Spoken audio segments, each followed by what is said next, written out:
महान क्रांतिकारी नेता लैनन ने कहा सी कि तुसी मैनू दिखाओ कि तुहाडे जवानां दे मूहां दे उत्ते किहो जिहे गीत ने ते मैं दस दूँगा तुहाडे देश दा भविख की है। अज इत्थे साडे बजुर्ग मावां भैणां बच्चे तक इस अंदोलन च डट गया। उत्थे साडे नौजवान वो गीत गाउंदे होए जिहदे नाल देश की दशा ते दिशा बदलनी आ। वो क्रांतिकारी मुंडे अज इस अंदोलन च शामिल है। मैं तुहानूं मिलाउण जा रहा। सत श्री अकाल जी। सत श्री अकाल जी। ਤੁਹਾਡਾ शुभ नाम ते? मेरा नाम अमीत सिंह खुड्डियां जी ते मैं वैसे दिल्ली यूनीवर्सिटी का स्टूडेंट रहा। हुण 26 नवंबर तो असीं लगातार 2 महीनों तो धरने नाल जुड़े हुए हैं। हाँ जी हाँ जी। जो अंदोलन अपने वेग दे विच चलदा आउंदा है, पर लोकतंत्रिक देश दीयां जिहड़ियां सरकार है उन्हें जिहड़ियां कोझियां हरकतां ते उतर आई है कि इहदे नाल डेमोक्रेसी नूं खतरा तो नहीं हैगा? डेमोक्रेसी नूं तां पूरा ही खतरा है जी। ये कोई अकाल पुरख वल्लों संदेश ही हुंदा है भी देश के संविधान का सब तो वड्डा दिन हुणे लंघ के हटिया तो उस दिन भी तुसीं देखिया भी किस तरीके नाल किसानां ने जवानां दे बराबर मिल के परेड की ते आपदा रोस इस देश की सरकार खिलाफ प्रगट किया। ये एक मैसेज है, कोई रब वल्लों ही बनी बनाई कहानी है कि जिस तरीके नाल पिछले 6-7 सालों तो ये सरकार एक तानाशाही के तौर पर काम कर रही सी है ना, तो सरकार भुल गई है जिन्हां ने इस बीजेपी की जड़ लाई है। अटल बिहारी वाजपेयी ते लाल कृष्ण अडवाणी, उन्हां चों अटल बिहारी वाजपेयी के कई भाषण ते कवितावां इहो जिहियां जिन्हां तो इस देश ने बहुत वारी सेध लई है। तो वो आप कहते हुंदे सी भी जिहड़ा भी देश आपदे विरोधियों नूं जिहड़े उहदियां पॉलिसियां के खिलाफ मंगां चक्कण वाले लोकां नूं देशद्रोही मन्नण लग जे ते उन्हां दा सफाया करन दा यतन करे, समझ लो उस देश 'च लोकतंत्र का मर्डर होना ही होना तो उस देश दीयां एक दिन जड़ां पट्टियां जाणियां। ये इन्हां दे लीडर दी वर्ड्स ने जिन्हों ये भुल गए सीगे ते अज किसान ते मजदूरां ने इकट्ठे होकर इन्हां दे कन्न खिच के याद कराया। कल जो भावना राकेश टिकैत जी के अखां चों निकली वो अथरू जिहड़े आ पूरे भारत के लोगों ने मीडिया ते देखे। अज लोगों का हड़ आ गया, तुसीं उत्ते की कहना चाहोगे? पहलां तो जी असीं रात भी यही गल करते सी, वो अथरू नहीं निकले टिकैत साहब दी अखां चों, वो लहरां निकलियां, वो एक सैलाब है। आ सारे वैसटर्न यूपी के भरा खड़े है कई नाल, ये जिवें इन्हां नूं पता लग्या भी साडे लीडर च इन्ना दर्द है ना। किसानी नाले पहलां भी खड़े सी पर कदे अप डाउन हो जाता सी किवें भी, पर रात मैं उही कहना वो हंझू नहीं गए, वो एक लहरां वगियां अखां चों। हुण सारा वैसटर्न यूपी, होर भी यूपी चों, हरियाणे चों, इधर पलवल वाली साइड तो भारी मात्रा च, उत्तराखंड वाले पासों हज़ारां की मात्रा च ट्रालियां सिर्फ एक वो अथरूआं नूं वेख के ते वो स्पीच नूं देख के इस पासे कूच कर चुकियां। ते जिहड़ी सरकार आपदा बी प्लान एक्टिवेट करके पंजाब नूं, सिखां नूं इस धरने तो फिरका प्रस्ती विच पा के पासे करना चाहुंदी सी, अज फिर किसान जट जाट हर धर्म जात बरादरी नूं एक किसान दे टैग च इकट्ठा करके टिकैत साहब दे शब्दां ने दुबारे उह सरकार दीआं जड़ां च तेल पाउण दा काम कीता। जो कोझी हरकत दीप सिद्धू ने की है और वो बंदा अज भी लाइव होकर बोलन डया, पहला दीप सिद्धू बारे ते फिर उस हरकत बारे की कहोगे? देखो जी, मैं बिल्कुल तुहाडे ਸਰੋਤੇ इत्थों सुन रहे होने, हर बंदे दा एक आपदा विचारक टैंपरामेंट हुंदा है ना। मैं शुरू तो तुहानूं दस्सिया 2 महीने तो धरने च, पहलां 3 महीने पंजाब च भी दित्ते। ये गल मैं आपदी पिछों तां बोल रहा कि मेरी एक आपदी उवें नेचर है भी एक चीज़ की पड़ताल तो बिना आपां उन्ना की बोलते है ना ठीक लगते हैं। मैं हमेशा हरेक पत्रकार भरा नाल यही गल करदा हुंदा जी, जां जिहड़े तुहाडे उमर दे वड्डे भी है, भी दीप सिद्धू साडे संघर्ष तो वड्डा नहीं, दीप सिद्धू साडे 60 दिनों तो वड्डा नहीं, दीप सिद्धू साडे करोड़ां रुपइयां दे लंगर ते जिहड़ा उदण डीजल लग्या ते जिहड़ियां इत्थे मौतां होईयां उन्हां तो वड्डा नहीं गा। भी आपां नूं 26 जनवरी नूं हुण पिछे छड्ड के गांह दा देखना चाहिए। हाँ, जे उहने ही कुछ कीता है तां जिहड़े अकाल पुरख दी लाइव होकर गल करदे वो भी देख रहे हैं भी किहने की कीता है। बाकी लाल किले च जी 5-7 हज़ार बंदा ਉਹਦੇ भी आउण तो पहले ही सीगा। ये मैं तुहानूं अखी डिठिया हाल दसदा, क्योंकि जे आपां एक लहर नाल तुरे जांदे विच हत्थ धोण की कोशिश करांगे, मैनूं नहीं लगदा भी वो मैं आपदे विचारां 'च सिੱਖਿਆ। जो मैं देखिया मैं उही दस रहा भी लोकां दा उदण आपे तो कुछ युवकां दा पहले ही बाहर हो चुके सी ते उन्हां नूं जो भी सही लग्या उन्हां ने उत्थे कीता। हाँ, जे दीप सिद्धू दा इहदे 'च जो भी इनवॉल्वमेंट है वो रब ने आपे सामने लैके आउणी है जी। पर मैं ही बेनती करूँगा, चाहे वो कोई होर भी सैलीब्रिटी होवे, भी अज मुद्दा किसानी दा आपां जिੱਤ ਦੇ बहुत नेड़े हैं। ये सरकारां दे प्लैन हुंदे आ अपनी गर्मी नूं देख के अपने ते वापस सिੱਟਣ दे, वो चीज़ां तो आपां बच गए। तो आपां अपना एक ही अज मोटिव होना चाहिए भी असीं तिन्ने बिल्लां नूं रद्द करा के ही जावांगे। तो जिवें सरकार ने आपदे बी प्लैन नाल सानूं जिन्ना क पिछे धक्किया सी ਉਹਨਾਂ ਕੀ ਆਪ ਮੁਹਾਰੇ ਅੱਜ ਸਰਕਾਰ ਆਪੇ ਪਿੱਛੇ ਹੋਊਗੀ। ਨਹੀਂ, ਜਿਹੜੇ 70 ਵਿਸ਼ੇ ਆ ਕੁਝ ਨੌਜਵਾਨਾਂ ਦੇ ਘਰਾਂ 'ਚ, ਕੀ ਦੀਪ ਸਿੱਧੂ ਨੂੰ ਤੁਸੀਂ ਉਹ ਤੋਂ ਬਰੀ ਕਰਦੇ ਹੋ?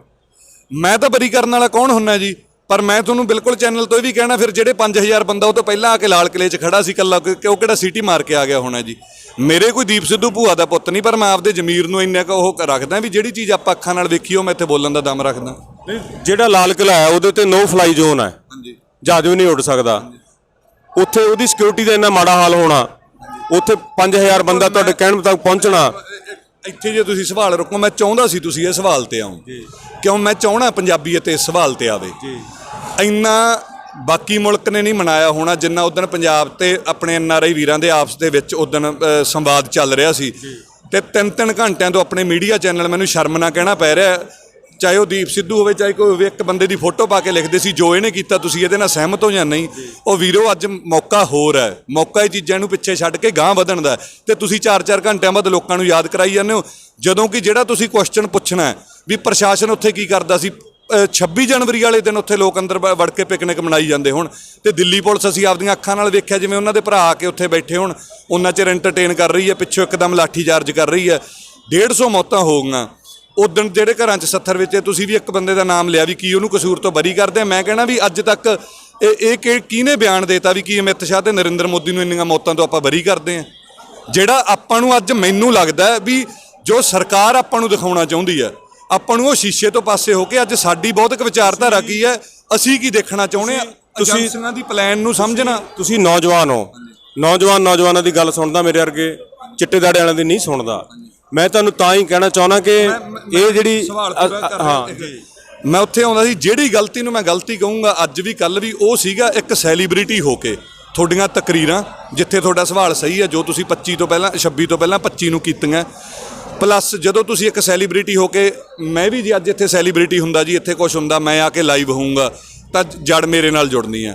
ਤੁਸੀਂ ਉੱਥੇ ਜਾ ਕੇ ਲਾਈਵ ਹੋ ਰਹੇ ਹੋ, ਤੁਸੀਂ ਕਿਸਾਨੀ ਦੇ ਮੁੱਦੇ ਤੋਂ ਬਾਹਰ ਆ ਕੇ ਕਿਸੇ ਹੋਰ ਮੁੱਦੇ ਦੀ ਉੱਥੇ ਗੱਲ ਰੱਖਣਾ ਚਾਹੁੰਦੇ ਹੋ, ਠੀਕ ਹੈ, ਉਹ ਤੁਹਾਡੀ ਵੈਲ ਵਿਸ਼ ਹੋ ਸਕਦੀ ਹੈ, ਤਾਂ ਉਹਨੂੰ ਅੱਜ ਆਪਾਂ ਭੁਗਤ ਵੀ ਰਹੇ ਹਾਂ। ਇੱਥੇ ਤੁਹਾਡਾ ਸਵਾਲ ਬਿਲਕੁਲ ਜਾਇਜ਼ ਹੈ।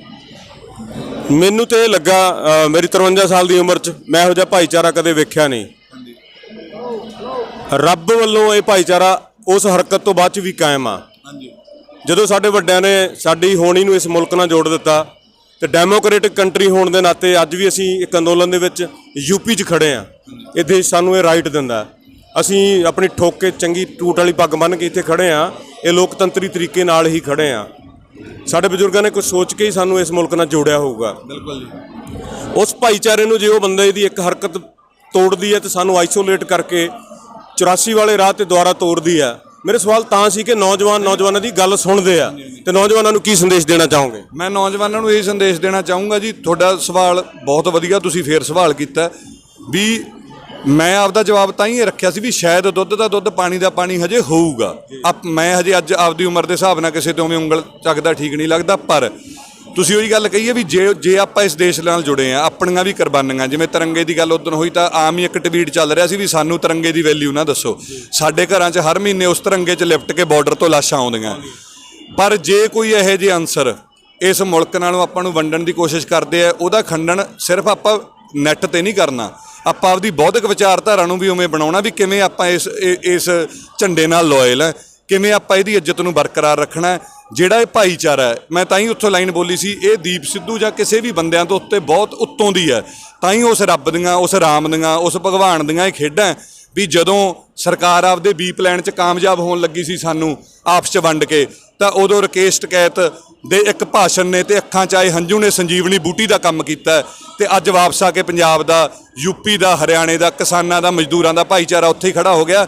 ਇੱਥੋਂ ਬਸ ਯੂਥ ਨੂੰ ਇਹੀ ਸਿੱਖਣ ਦੀ ਲੋੜ ਹੈ ਵੀ ਜੋ ਵੀ ਵੇਖ ਰਹੇ ਹੋ ਉਹਨੂੰ ਪਰਖੋ, ਵਿਚਾਰੋ, ਸਮਝੋ, ਉਦੋਂ ਬਾਅਦ ਕੋਈ ਸਟੈਪ ਚੱਕੋ। ਜਿਹੜੇ ਮੁੰਡੇ ਉਦੋਂ ਉੱਥੇ ਭਾਵਕ ਹੋ ਕੇ ਗਏ ਹੋਣੇ ਆ, ਉਹਨਾਂ ਦੀਆਂ ਭਾਵਨਾਵਾਂ ਹੋਣਗੀਆਂ, ਸਾਡੇ ਲਈ ਵੀ ਨਿਸ਼ਾਨ ਸਾਹਿਬ ਉਨਾ ਹੀ ਸਤਿਕਾਰਯੋਗ ਆ, ਪਰ ਇਹ ਦੇਖੋ ਹਮੇਸ਼ਾ ਵੀ ਉਹ ਲੜਾਈ ਨੂੰ ਲੜਨ ਵਾਲੇ ਕੀ ਤੁਸੀਂ ਹੋ ਜਾਂ ਹੋਰ ਕਿੰਨੀਆਂ ਵਿਚਾਰਧਾਰਾਵਾਂ ਤੁਹਾਡੇ ਨਾਲ ਮਿਲ ਕੇ ਉਹ ਲੜਾਈ ਲੜ ਰਹੀਆਂ।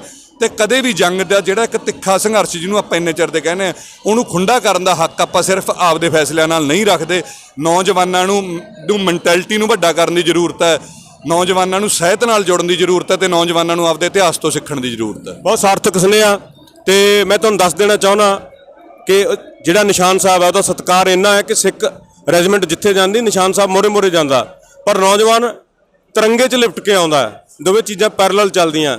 ਲਹਿਰਾਉਣ ਵਾਲੇ ਇਹ ਗੱਲ ਸੋਚਣ ਜਦੋਂ ਉਹਨੂੰ ਲਾਇਆ ਗਿਆ ਹੋਊਗਾ ਤਾਂ ਉਦੋਂ ਬੇਅਦਬੀ ਨਹੀਂ ਹੋਈ, ਤੁਸੀਂ ਉਹਨੂੰ ਬਚਾਉਣ ਲਈ ਫਿਰ ਖੜੇ ਕਿਉਂ ਨਹੀਂ ਹੋਏ? ਫੁਕਰਾਪੰਥੀ ਕਿਸੇ ਚੀਜ਼ ਦਾ ਹੱਲ ਨਹੀਂ ਹੁੰਦੀ। ਸੋਚੋ, ਵਿਚਾਰੋ, ਵਿਵੇਕ ਨਾਲ ਗੱਲ ਕਰੋ, ਜਿਵੇਂ ਛੋਟੇ ਵੀਰ ਨੇ ਕੀਤੀਆਂ। ਮੈਂ ਦਲਜੀਤ ਸਿੰਘ ਪੱਤਰਕਾਰ.com ਤੋਂ ਗਾਜ਼ੀਪੁਰ ਦੇ ਫਲਾਈਓਵਰ ਤੋਂ ਕੈਮਰਾਮੈਨ ਵੀਰ ਰਣਜੋਤ ਦੇ ਨਾਲ ਤੁਹਾਡੇ ਰੂਬਰੂ। ਧੰਨਵਾਦ।